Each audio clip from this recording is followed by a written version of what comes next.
Moses. Wow. That was probably the quickest you got online. Oh my God. One of the things, though, I wanted this show to be about you because I told you I'm going to rip this down after it gets up. I'm going to put it on a bunch of different sites. So I don't usually pontificate. So I might even cut the little the minutes here off. But one thing that I wanted to tell you is I wanted to thank a lady named Candy Williams for turning me on to you. Right. And I've been thinking a lot because it's Super Bowl weekend. Tom Brady won, his 7th Super Bowl, but it's a finite game. It's got rules. It's got a winner and a loser. And it doesn't surprise me that some people can hone skills to a finite game. But life is more like an infinite game where you want to extend play to its maximum capabilities. And I tell people that you don't usually go to your wife or spouse or who you're ever in a relationship with and declare yourself the winner. So what I said is that while I was looking at your website and Latoya's video at the TED Talks is so powerful. I consider you a real hero, man. And I don't think a guy like Tom Brady can hold a candle to what you're doing. And I told the people that, that you've gone into some hot spots, but it's not just about hot spots. We've had a guy here on the show who's in charge of the water table for Northern California. And he talks about how the water is going down, down, down. It's getting salty. He's got a lot of problems he's dealing with. Right. And then I was saying the movie Dark Waters. It's not a horror movie. You go to Amazon and it's about how DuPont poisoned a town here in West Virginia with the Teflon chemicals. Right. And I've seen it. And it's something here that's quite amazing. Now you're in charge of something called AWG contracting, Right. water restoration. And I've got some pictures of the machines that I can show people, but I wanted to say, now I'll just open it up to you. Give a little bit of overview of what it is that you do and why. I got a few questions, and I got a few questions that were actually submitted to me, but just tell people who you are and what it is you do. Okay, I've gotten this down pretty simple now since I've been doing this for so many years. And I started a company that makes water. And it makes water out of one of the sources of water. We have what's water comes in 3 forms. What are the 3 forms? Liquid, solid, gas. That's it. That's all the water on the face of the earth. Liquid, solid, and gas. You can't do anything else with it. Those 3 forms. Take the Saturn V rocket, for instance. We went all the way to the moon with this massive rocket called the Saturn V. The toaster in your kitchen has more computing power than the Saturn V rocket. Did you know that? Your refrigerator is smarter than the lunar lander. And those guys did that with technology. So now with technology, what I decided to do, those 3 sources of water, liquid, solid, and gas, it's simple. This gaseous state of water that we always have, you hear every woman complain about it. I just did my hair. The humidity just killed my head. I just spent $50 for this. Now look at this mess because of all this humidity. That humidity is trillions upon trillions upon trillions of gallons of water that float in the atmosphere, that with technology, the same way that we advanced the technology from a toaster that took us to the moon, to your cell phone, which would have taken us to Mars if they would have had it in 1968. I take this technology that I have and I put it to the place where it can pull moisture out of the air using technology. With decreased energy consumption, you will never run out of water because water is always going to evaporate. This big ball out there that's called the sun cooks us every day. And it boils the water on this planet. It burns us to the point where it gives us skin cancer if we don't use sunscreen. When that sun hits water, what does it do? It evaporates. when it hits the ocean, what does it do? Millions of gallons of water every second are forming out of the ocean into the atmosphere. Millions every second. And here's a machine that sits there. The air passes over it. Mechanical process. Pulls water out of the air. Pure. No contaminants. It's just that simple. That's it. I got a picture of the machine. I'm going to throw it up. I got two pictures. I got this first one. It's a little bit smaller, and then I got this big one. Yeah. What's the difference between those two? Is it just capacity? There's a big difference. The first one I built in my old company, and it uses just the refrigeration cycle to produce the water.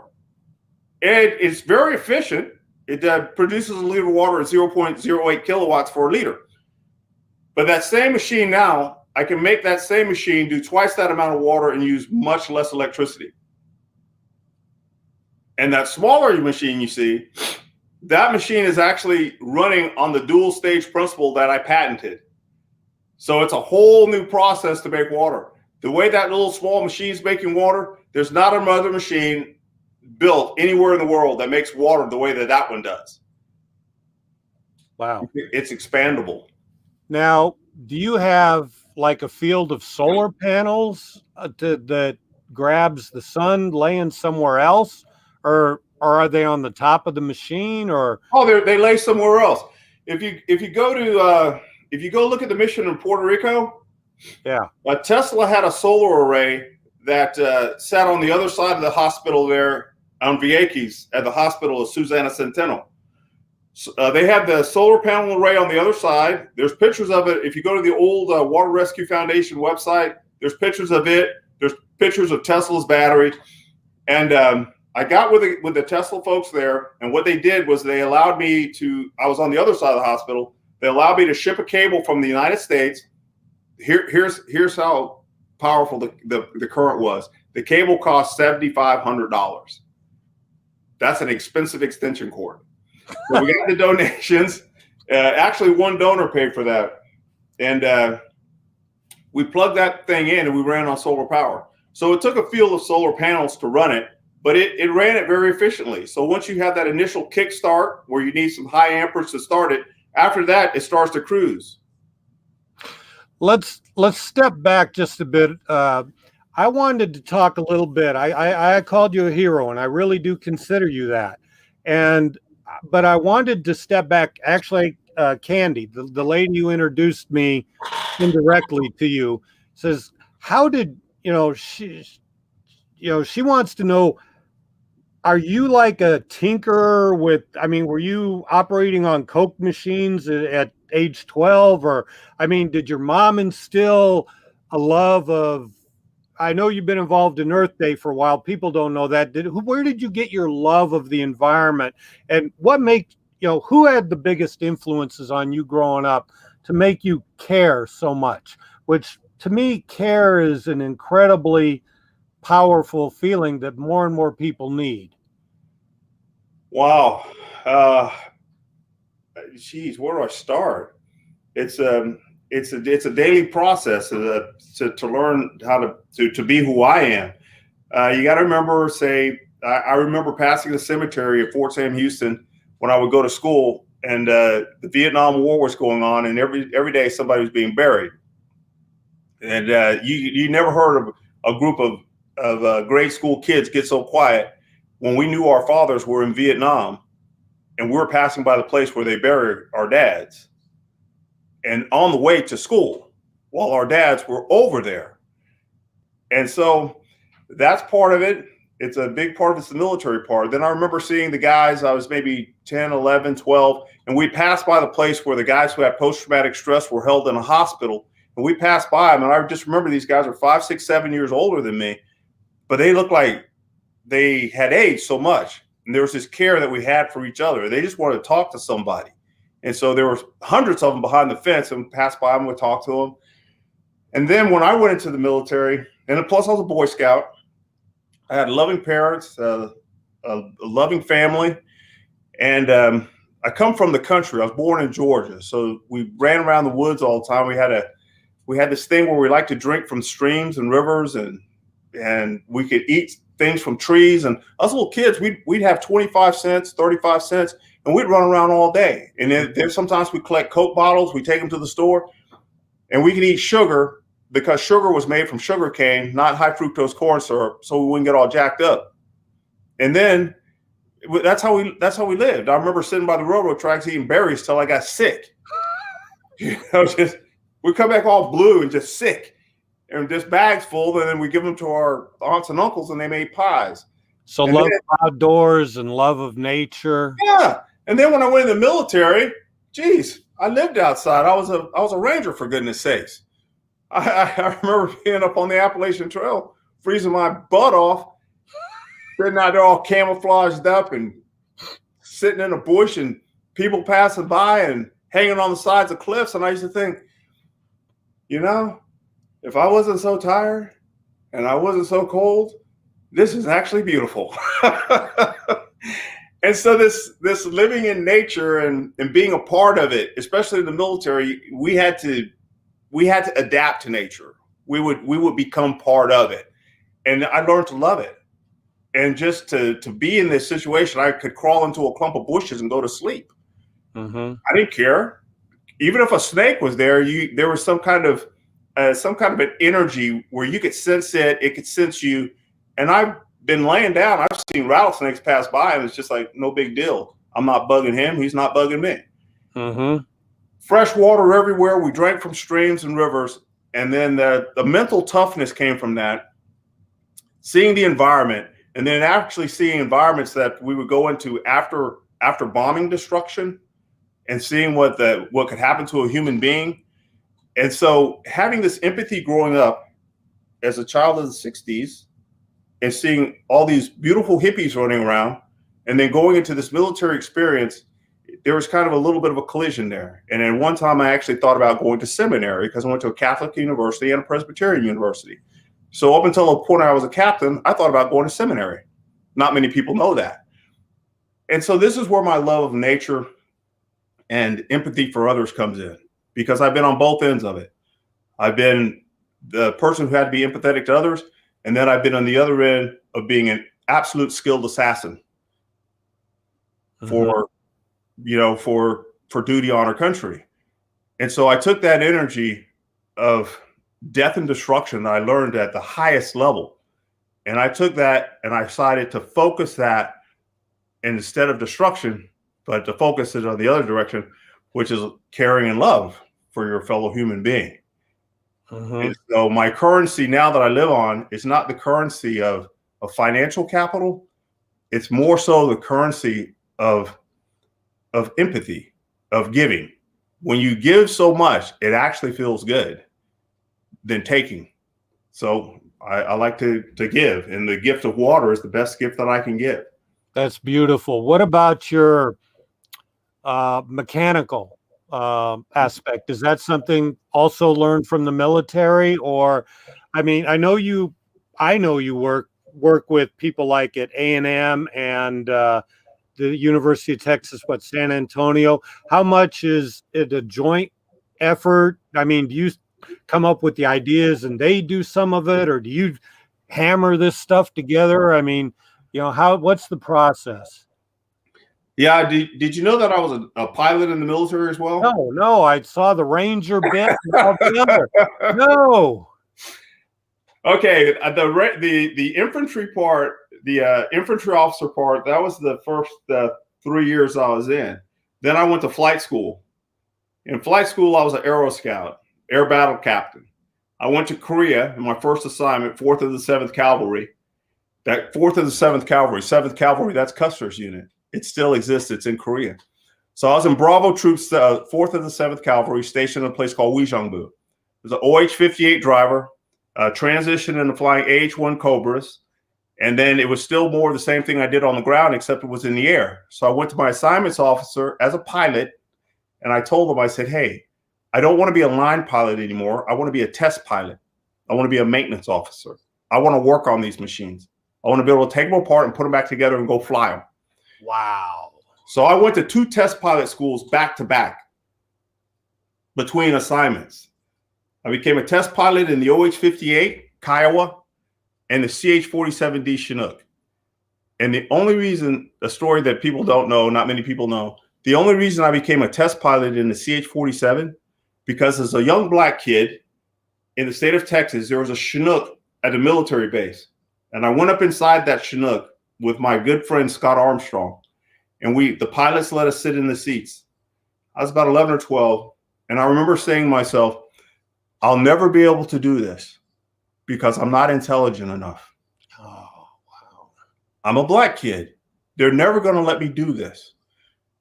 And when I got that chance, I drove my car to DC, to Washington, DC. I walked into my assignments officer's office, to the guy who handles the assignments for all military pilots. I had shorts on, flip-flops, and a beard. And I said, hey, I want to negotiate. I said, I want to fly the CH-47D, and I want to be a test pilot in it. He goes, what are you going to do for me? I said, I'll go back to Korea. And because nobody wanted to go. And so that's how I became a test pilot. That's how I became a test pilot, fulfilling a childhood dream by saying something I couldn't do at 11 or 12. And I became a test pilot, a technical master in the aircraft. I owned 18 of them, control them all, control the maintenance. I would fly the aircraft, knew everything about it. Hydraulics, electronics, avionics. I had to run all the shops. I had to know everything that everybody else did. I had to know all those jobs. And it took years of training. I believe. And that's how it happened. Fantastic. I've not heard that backstory. I'm so glad I asked that. And I thank Andy for the question. Now, okay, so you get out of the military and you want to help your fellow man and woman. And what was the process that said water? Well, first, when I got out of the military, I was married, and my wife was from Sweden. And so when they changed some gun laws in the United States, so in the 90s, we decided to go to Sweden. So we moved out of the country, and then we went, as happens to many couples, we got a divorce. And then I came back to the United States, and I'd never been a civilian in the United States before. I was just turning 40 years old, and I still looked like I was in my 20s. So I saw a side of the United States, and I said, you know what? I missed all this. And now at this age, I'm being thrown into this nightlife and everything else that happens in the United States. Well, I had met a guy over in Europe who was from Australia. He sent me a letter one day. I packed my bags and I went to Australia for 11 years. I stayed in Australia for 11 years. And I traveled between there, Hawaii, and Europe, traveled all over the world. So I took that time to find myself. When I was in Australia, Texas had a drought. Australia had droughts. And I remember I came into Australia one time and nobody was drinking the water out of the tap. And I said, why aren't y'all drinking the water? And they said, they're taking the sewage water and treating it and we're not drinking it. And so that's when I started to think about all the different methods for water. Cistern system. What year was this?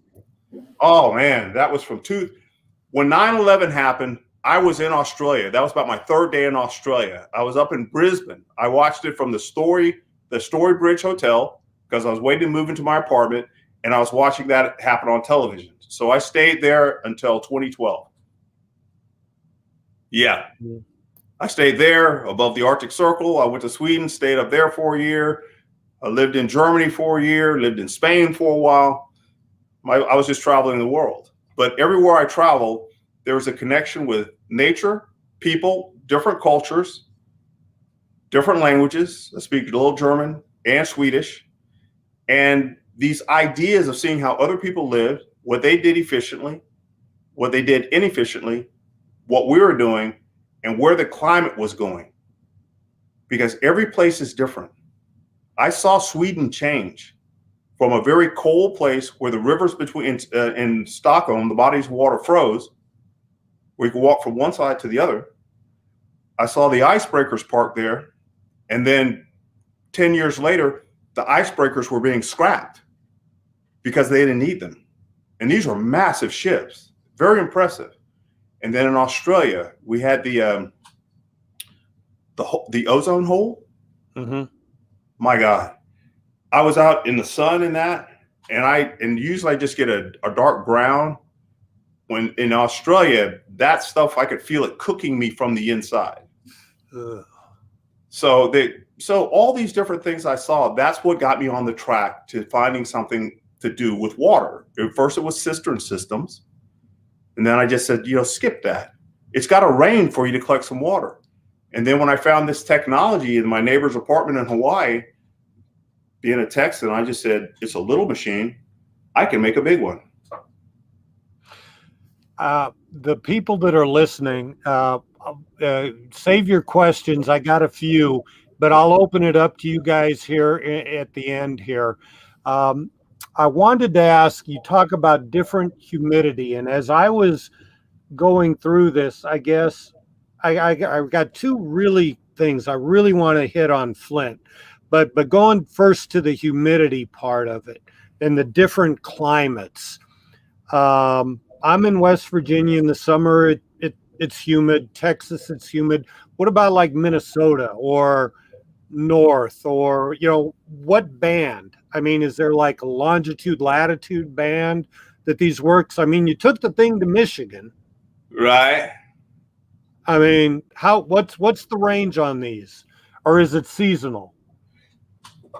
If you're in the equatorial zone, take the equator and then go north or south of that, up in it's called the equatorial zone. That's year round. Here in Texas, it's year round. At this level, say Austin, San Antonio.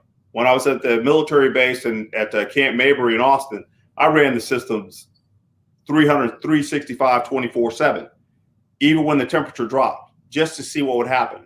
The machines, even on the days that it wouldn't make water, it made enough water on the days when the humidity was so high, it made up for the days where it did make water. So if you're up in, say on that border between Canada and the United States, in the winter it's freezing cold, but in the summer, all that vegetation is very humid. Mm-hmm. So I call it the squirrel technique. What you do is, like the last time the machine ran in Flint, I told it, run it till the wheels fall off. Run it. Bank water. Have the church come up. The church came up and they started getting gallons. They got the gallon jugs. They filled them up, capped them off, fill them up, cap them off, fill them up, cap them off, fill them up, cap them off. So they stocked up water just like a squirrel. Mm-hmm. In the season when you can do it, just like a farmer. That's what the silos are for.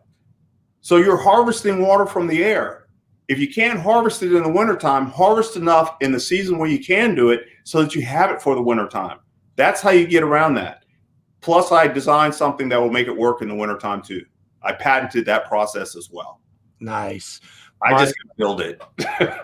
My friend Ryan, who, like I said, is in charge of the Northern California water table, he says it's even worse in the southern part of the state than what he has to deal with. So what probably the drier areas, your machine would work as well. Now, give the people an example of a day, how many gallons it could make. What is it, 2,200 gallons?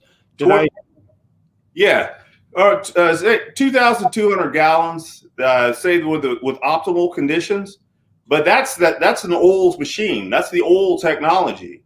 So right now, basically, if I could build a machine that could sit there and I moved away from wanting to do everything in containers. So now I know how to build a machine in a 15,000 square foot area. I can make the entire roof of it rain, non-mechanical. And so that's just advancing the technology. That's the kind of stuff I do in my spare time. Wow.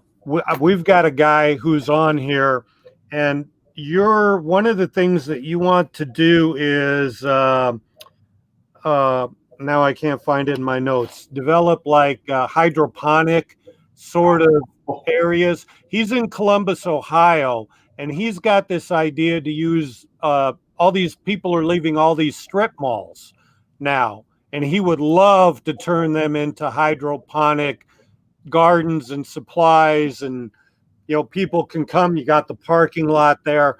He's having a little bit of trouble starting it up, but he's a good friend of mine, and I know he's listening. So I'd be interested to hear anything you got to say about where your direction's going. He's going the right direction because look, you hear that? Here's what we have right now. We have this. I break down this how we're living today into three areas. We have pre-COVID, we have COVID, and then we're going to have this thing called post-COVID. During COVID, we've been, we look like this big healthy person, but then this X-ray got shot through us, and we see that we got fractures, we got tumors, we got blocked arteries. We see all kinds of trouble that we have within our system. And one of the things that we have, and your friend knows about this very well, we have food deserts. The food lines, from the supply area to from the field to the fork. It's too far. Globalization and decentralization has made this an untenable situation that whenever you have a hiccup like the COVID virus, you have just lost the ability to get food from the field to the table. The farm worker's dying, the truck driver is getting sick, the train driver, the people in the warehouse, the packing houses. And we also know that we have to have organic food, healthy food to survive. Part of the reason that so many people are losing their lives is because they have had a very unhealthy diet here in the United States. I think I just lost my lights. Hold on one sec. It did go down a little bit. Yeah, let's see. There we go. Yeah. Hey, home studios. I know. So what your friend is onto, he's onto eliminating the food desert. If you grow hydroponic food inside of these old warehouses, what's going to happen at the end of this thing, at the end of this experience? People are going to want local food. They're not going to want food brought in from somewhere else. Plus the food that you grow hydroponically, and especially if you use a pure source of water like is made from this machine, and you bank it up, and hydroponics don't need that much water because it's always circulating back over the roots. And then you have root rot problems when you have water that's contaminated that you bring from the pipe and you can't get all the contaminants out. So what's going to be the currency in the future? Food and water. Darren is the guy right here. He's on the screen here. So I'm glad he heard that because he gets discouraged a little bit now. No, don't get discouraged. Look, if anybody should get discouraged, man, all the stuff that people have done to me since I've started this, I never thought that building a box that you plug in and make water could be so difficult. People try to steal it. They try to hurt me. They try to stop this. They don't want to see this happen. That is a question that I want to go to right now because Latoya Ruby Frazier, if you go to AWG Alpha Whiskey Golf Contracting.com and go to your homepage, scroll all the way down to the bottom and you'll see a video of this young lady's TED Talk. It's amazing. And she talks about going into Flint, Michigan, but I was stunned when she said that she went to the city fathers or whatever and didn't get any help. Really? So please talk about that. That about floored me. You would have think during Flint, Michigan, during a water crisis, they would have been a little bit more receptive. Well, hey, it was politicized, very much so. And I remember people from governmental offices, they would come and they would sit at long distance. They would sit across the street. Oh, you could ask the folks that were there. We had helicopters that would fly around us. At that right there, right there at Marengo. They fly around us. I saw vehicles come down with cameras all around the sides, all blacked out windows. They didn't belong anywhere in that neighborhood. come down, slow down, make the turn, come back around the block. Yeah, it was incredible. But I was on a private piece of property with a federally approved piece of machinery. Thank you. And I don't know. I didn't. I'm not a very political person. You are now, right? No. I'm not going to be, because water is a universal right for people, and the atmosphere is always going to be here, and y'all are going to always have access to this. Like right now, each and every person watching this, you could be your own little neighborhood water company. That's where you know what I could do to your house right now, I could take you completely off the grid. You could cut the electrical cable and you could cut the water pipe. And you're just there. You have power, water, and you can grow your own food. That's some revolutionary stuff.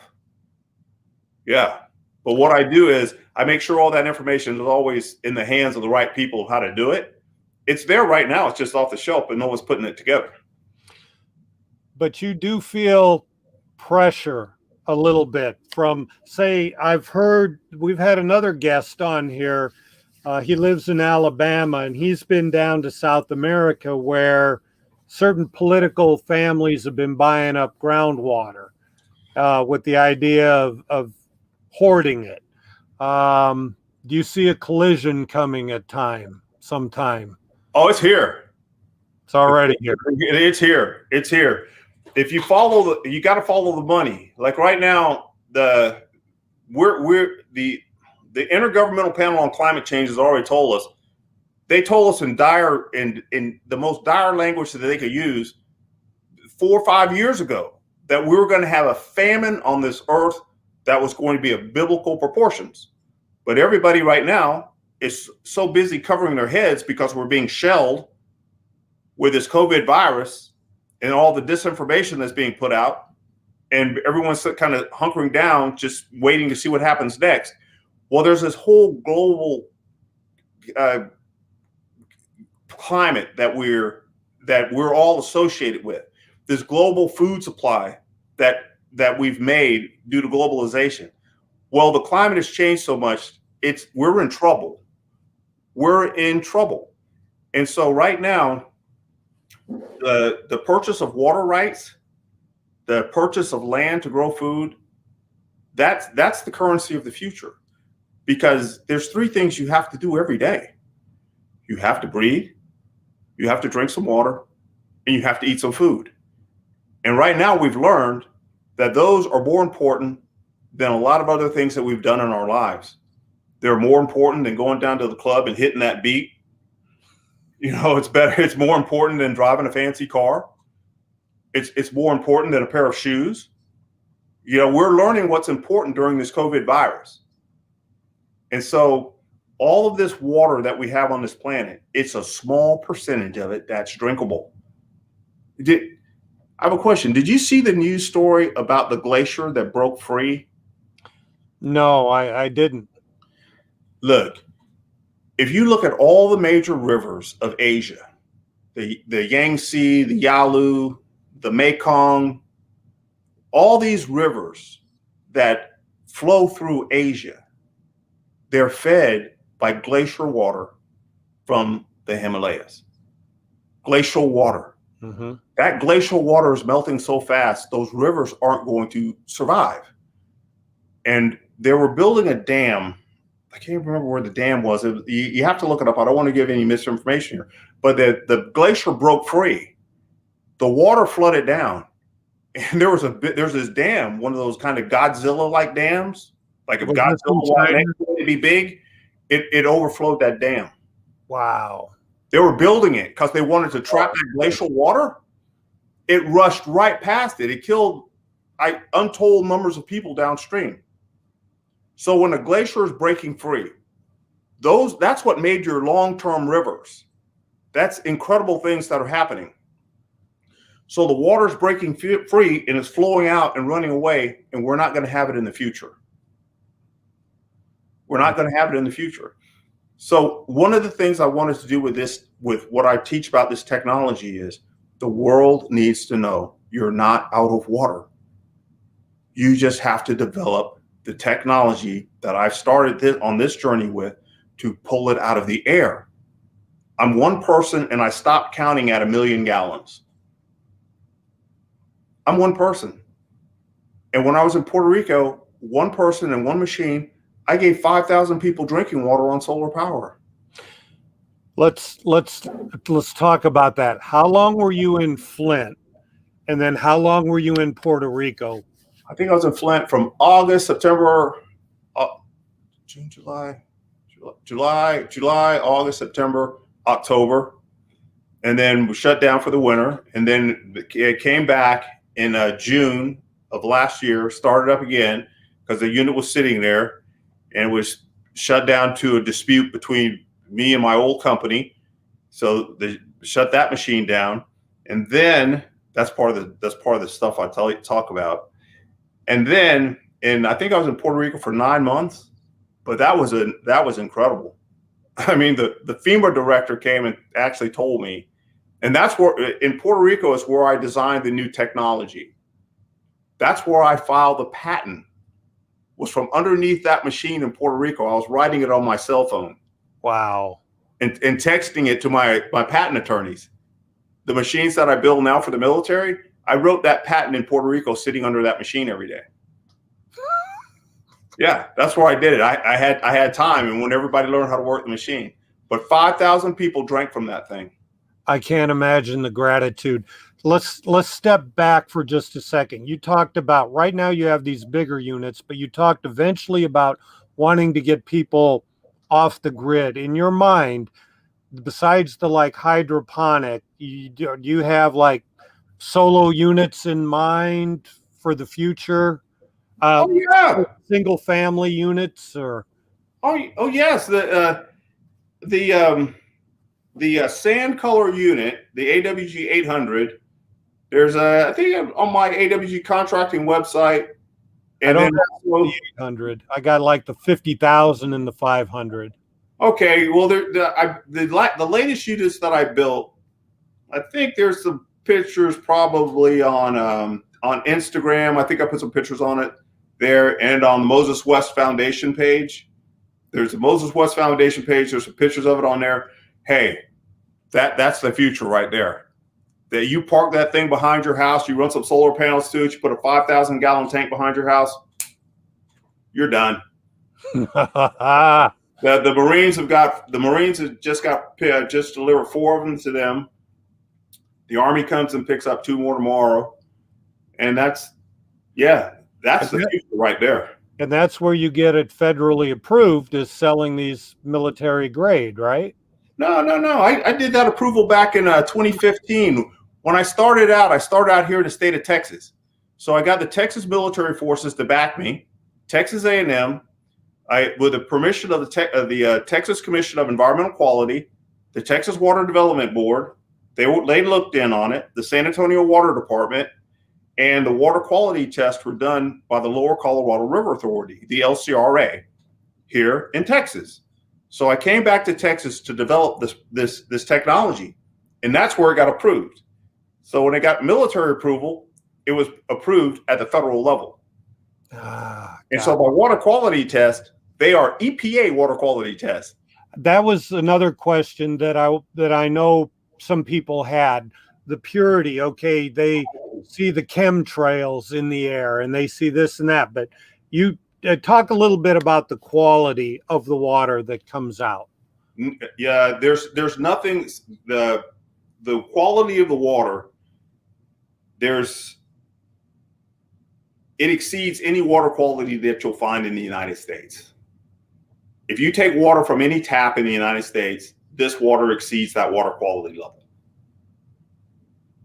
Wow. It's extremely clean water. There's no trace chemicals on it. And I think I've actually posted the water quality reports done, the Environmental Protection Agency ones done by the LCRA. They're on my LinkedIn page. So you scroll through all that mess on there, my typos and everything else, because I'm not perfect.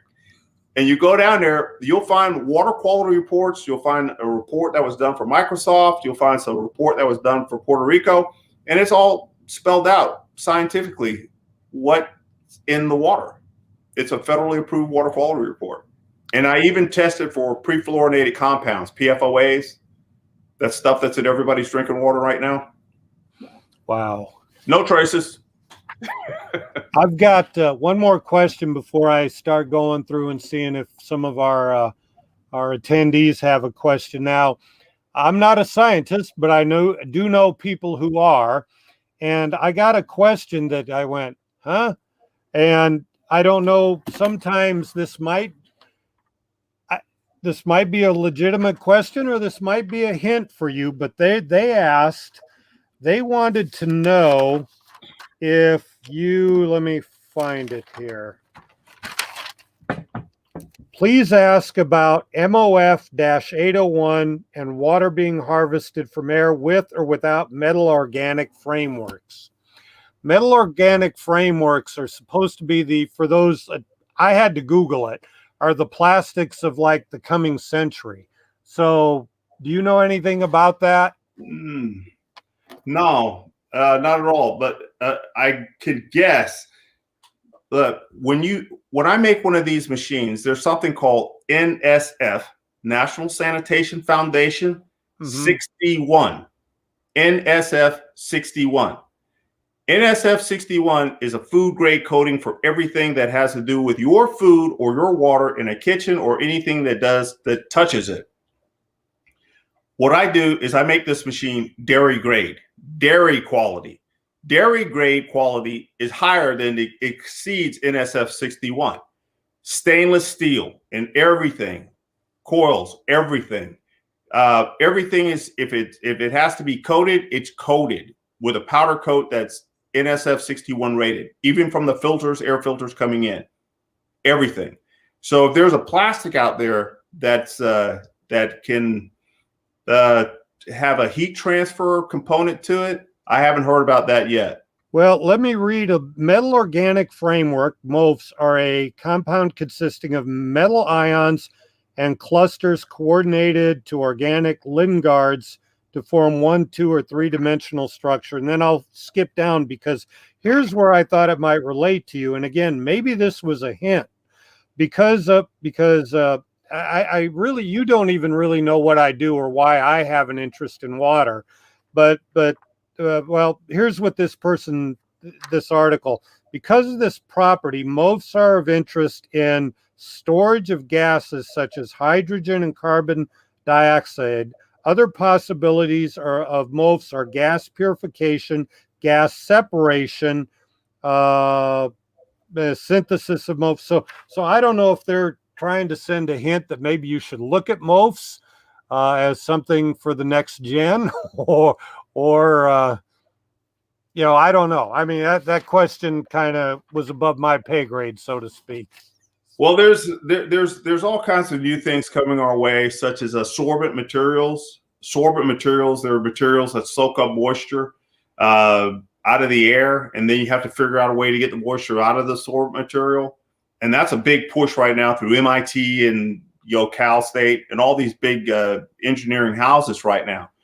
But is that a question there? No, not a question. I'd like to go ahead now and open it up to some of our listeners. If you have questions now, and let's see.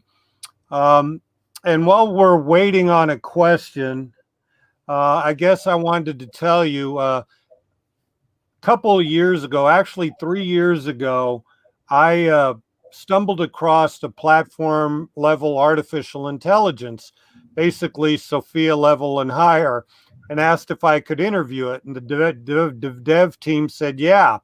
And I've written a book about it. And this AI has said pretty much humanity needs to do nothing else till we get a handle on the water problem.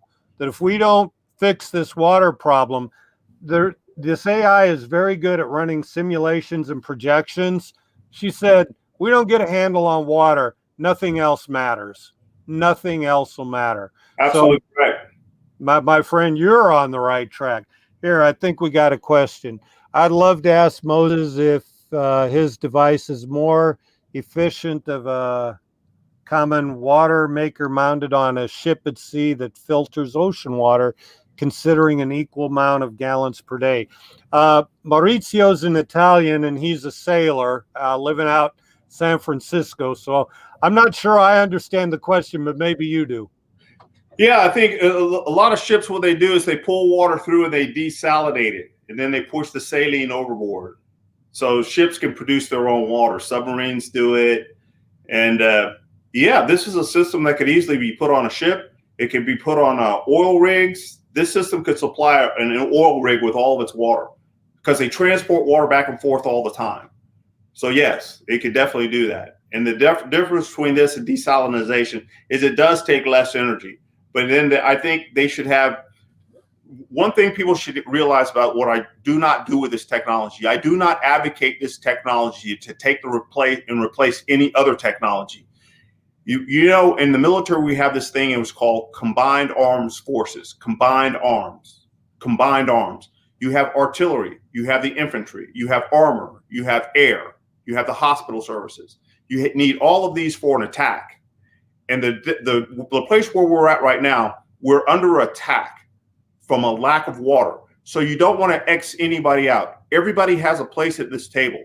Desal, groundwater desal, rainwater collection, water purification, gray water usage, and atmospheric water. If we get them all together and use them all and don't have one fighting to be the head of the other one, that's just how we get ahead of this problem. Not by separating each other up or working together. So desal on the ship is perfect. But when they move into an area where it's absolutely humid and so sweltering the guys can't stay underneath the deck of the ship, definitely have this, because you can make so much water when you're in the hot areas that you probably would never have to turn those desal pumps on and just store the water as you go along in these humid areas. But then if that system's not working, then have the desal system as a backup. So they work together. I like that. Nobody wants to work together anymore, but I do. I saw a video of a guy who went to West Africa, and he was helping rebuild the coastline, but he was using desal. And so, I mean, Africa this would be perfect for them too. Okay, so let's see. Could you use evaporator coils through sober mediums? Not a question. He's amazing. I don't see your name, sir. You're amazing. Okay, right there. Special guest, Moses West of AWG Contracting. His website is AWG, Alpha Whiskey Golf Contracting.com. Can they get to your foundation by going to that site, or is the foundation a different site? The foundation, they're separate, but I think there might be a link to it. But the Moses West Foundation is a complete different site. I saw someone had asked a question about sorbent materials. Yeah, let me go back on that. Oh, that's okay. I still remember it in my head. Hey, the marriage of sorbent materials and what I'm able to do, let me tell you something. What you just done is you just taken the range of this technology from 3% humidity usage all the way up to 100 with the use of sorbent materials. And I've already calculated out how to get the moisture out of the sorbent material. Hey, see, some of our listeners are smarter than me. There was something there, and I didn't even. Hey, getting the moisture out of sorbent materials, man, it's not hard. Yeah, I've already designed the whole concept of how to do it in my head, but I've got to work with the engineers and just tell them to put it on paper. But I can make that thing burn. Wow. Let's see what's next. Yeah, okay, got the name. Let's go to this one. There you go. This one's for you, Moses. By the way, I like your Aquaman name. I would start calling you that, but Disney would probably get pissed.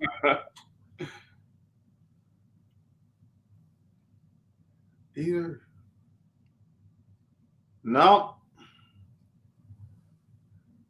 Above my pay grade. Okay. Definitely mine too. Okay. Wait a minute. I lost where I was.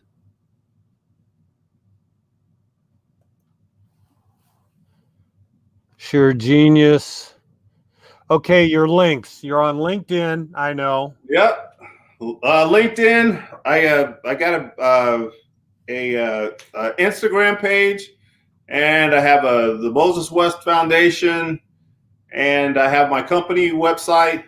But most of the stuff I'm doing right now is mainly just I'm designing, developing for the military. The military is, they're right now they're keeping the lights on. Yeah. We got a lot of coal mining here in West Virginia, coal mining land reclamation. Yeah. Most definitely. Look, wherever they've mined, they've ruined the water tables. This coal ash stuff. Yeah. Coal ash break through and destroy all these houses. Hey, look, I've walked with the Rangers. I've walked a whole lot of that Appalachian Trail. So up in those hollows, there's a lot of moisture up there. That rock is always sweating. If you go into an old coal mine, what's in it always? Water. There's always water dripping. It's because those rocks are cool and the air's full of moisture, and that's why they fill up with water and some rainwater. But if you put this technology out there and have it running completely on solar only for 6 months out of the year, you can produce so much water that you can use that water to do nothing but reclaim land, replant land, put so much clean water on it, it makes it clean, grow new stuff. Yeah. Wow. There's a lot of water in there. Here you go. Another one for you. Nanosilicon reactions to HCO. No. Okay. Here. AWG, like the conductor of a wire. I'm not sure I understand that I one. don't understand that one. Rosita is impressed. I like Rose. Rose is a constant follower. I'm on Twitter at AI Ambassador 1, but are you on? Not on Twitter? What a bore. No. There's too much social media. I'm like always try to answer as much as I can, and I try to do it personally. So Borax, I haven't heard that since the 20 Mule Team Borax. I hear you. Nitrogen. Thank you. Maurizio says thank you. This is, I believe this is DJ Ghost Cayenne, who does our musical intro and our outro. She's in the Dallas Fort Worth area, if that's her.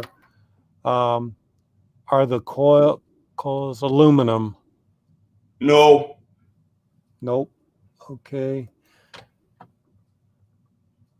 Soil air fire. Okay, boy, we got a lot of happy people. Hey, I don't know how to. I've been doing this for a long time, and I know we're going to run out of water. I remember when I first found a machine that I could actually use and modify to bring here. I was talking with the folks at the TCEQ. I was running around the parking lot. And I was jumping around, and I said, "I'm coming back to the United States. I'll be back on Monday." And they go, "Oh, we definitely want to have a meeting." I said, "Okay, I'll land it on Monday. Let's meet on Tuesday." And they were like, "No, Mr. West, please take a rest. Take a rest." And I told them, I said, this was back in 2015. I said, we got about 4 or 5 years for the wheels fall off this bus. And the wheels are falling off the bus. Yeah. How many hurricanes do we get hit by this year? How much of our water is contaminated from coast to coast? How much rainfall is coming down? We're in Texas. I sit on top of something called the Edwards Underground Aquifer. It's running out of water. We're stealing water from a place up there in Burleson County, and we're pumping it down in San Antonio, Texas, to use it at a very high cost. Yeah. So what the people who do not have the knowledge or have the inclination to think outside the box or do the things that are hard that we used to do before. Look, World War II was hard. I tell you what, hitting the beach at D-Day was hard. Eisenhower's job was incredible. But the United States, in a matter of a few months, a few years, geared up all of our industry, and we went and we defeated one of the most technically advanced militaries in the world, hands down. And we did it with sheer determination. But those are people like you and I thinking with all of our energy on big ideas for big problems. Just like in '69 when we had to get to the moon. Right now, to save humanity, we need to dig down to that old school grit, drive, and determination. I've already shown you what we can do. We now have to do it. Don't wait until we get pushed to the precipice of the cliff. We always wait till our toes are hanging over the edge before we let somebody pull us back. Too many people are going to die in the process when this is too simple. This is too simple. And we have to get this done. I'm very long in the tooth, even though I may not look it. I will not be here forever. But this drive and determination that I have to get this done has got to live on. And it's got to live on in you guys. You've got to learn how to do this. And we've got to get it done. Fracking, yeah, destroys water. Fracking is the only thing. Fracking is the only thing where we can take water and we can push it out and make it disappear. That's the only thing. We can take every bit of water that you flush down your toilet, every bit of water that's, that was drank by a dinosaur, it still exists today. It just evaporates and goes back up. We've had the same amount of water on this earth for billions of years. It's a finite source of water. It's not infinite. If you push it all into the ground and contaminate it, that's where it's going to go contaminated. But it'll still show back up. It'll leave the chemicals. The water evaporate, but the chemicals will still be there on the ground, but not in the water. The H2O molecule is absolutely amazing. Moses, I've kept you, I promised an hour. We're a little over, but I would like you to consider me a friend here. If you need anything for me, media-wise, I'll do whatever I can to help you. This is very close to my heart, and I see your passions. It's easy to see, and I think you're right on target. And my congratulations, my friend. Oh, thank you. Thank you. Hey, your friend that is, I'm telling you, your friend that's doing the strip centers and the hydroponic food, don't give up, because what he's going to be doing, he's going to be teaching kids. He's going to have a STEM program right there for every school in the area. He's going to be making every kid in every inner city neighborhood healthy again. He's going to be providing them fruits and vegetables right there made from sunlight. Don't give up, man. Darren, did you hear that, Darren? Darren, did you hear that, my friend? If you wouldn't mind, could I share your contact information with him if you'd like to? Yeah, sure. Share the contact information. The one shout out that I would like to do is I've got one last bill to close out in Flint. That big generator that we use to produce water, the last bill is $10,000. And that was a whole year's worth of generator use. And I'm raising funds right now to cover that last bill, to close that system out and be done with that, and then build them a new system. So people are already donating to it, but that's what I need donations for right now, to close that out and be done with that.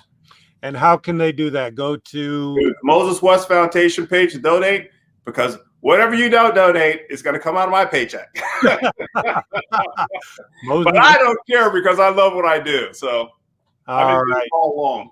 Well, sir, Moses, Aquaman, all the respect in the world to you. Thank you for coming on Beyond the Fringe. I'll be in contact with you a couple days, and I'll push this out as far and wide as I can. All right. Hey, I appreciate you. Hang loose. Bye. Bye-bye. And now for everybody else, I want to thank you for joining me from Beyond the Fringe for the first show of 2021. So with that, I will say, let there be light and let there be water.